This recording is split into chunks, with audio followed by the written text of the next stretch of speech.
John Locke once wrote, "In the beginning, all the world was America."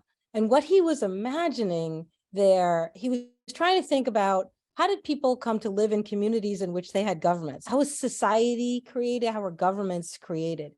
And when Europeans, as they believed, had discovered the New World, it led to kind of a lot of fantasizing about the order of humans. Like, where did rule come from? How did anybody come to rule anybody else? And at the time, you have to remember that England itself in the 17th century was going through tremendous political ferment and tumult, a political revolution, a civil war. And it led people to look for ways to understand, political philosophers and politicians alike, to look for ways to understand, well, how does the king come to rule over us?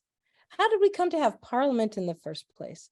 What rights do we have relative to parliament and to the king? And so Locke had this idea, well, let's imagine a world before there are any rulers at all. Like, picture Survivor, you know what I mean? Like, you're on an island and there are 20 people, like, who's going to be in charge? Who's going to survive? Who's going to say what time we're going to eat, and who has to provide the food, and who's going to clean up, and whether you can sleep in the best hut, and who gets to have the boat to go fishing with, whatever. Like, who makes these decisions?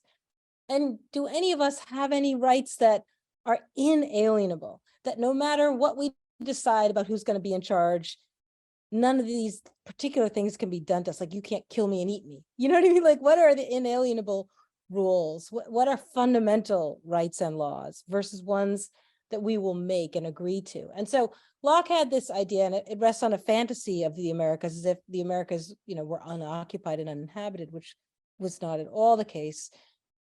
But he said, in the beginning, all the world was America, that people kind of lived in this sort of state of nature peacefully. And then they agreed to erect a government to protect private property. And so for Locke, natural rights, the most important of those rights was the right to own property. Like, if I have some things and I have made them, I built myself a boat, I made myself a house, like, these things are mine and you can't just take them.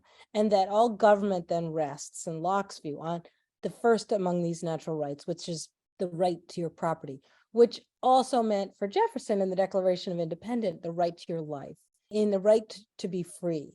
So you had life, liberty, property, and happiness, the pursuit of happiness, which is, Locke had written about life, liberty, and property, and Jefferson wrote about life, liberty, and the pursuit of happiness, which were beautiful. But that there are these inalienable rights. Like, imagine that there were no government, what would be the rights that we were just born with? Well, life, liberty, and the pursuit of happiness. That's where the idea of natural rights comes from. The idea then of political equality, that we're all born equal, a lot of historians would say that comes from Christianity, from the idea that in the eyes of God, we're all born equal. We all are equally depraved, depending on your point of view, or equally innocent, and that we live a journey through life from sin to salvation, but that our essential quality as humans is one of equality. So you could think about the Lockean notion of a state of nature.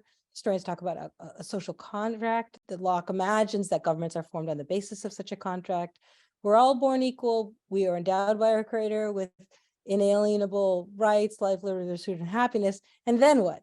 Well, and then we consent to be governed. And that's where popular sovereignty comes in, that you couldn't just appear on that island and say, I am the king of all of you. The people on that island would have to decide who among them should be the ruler.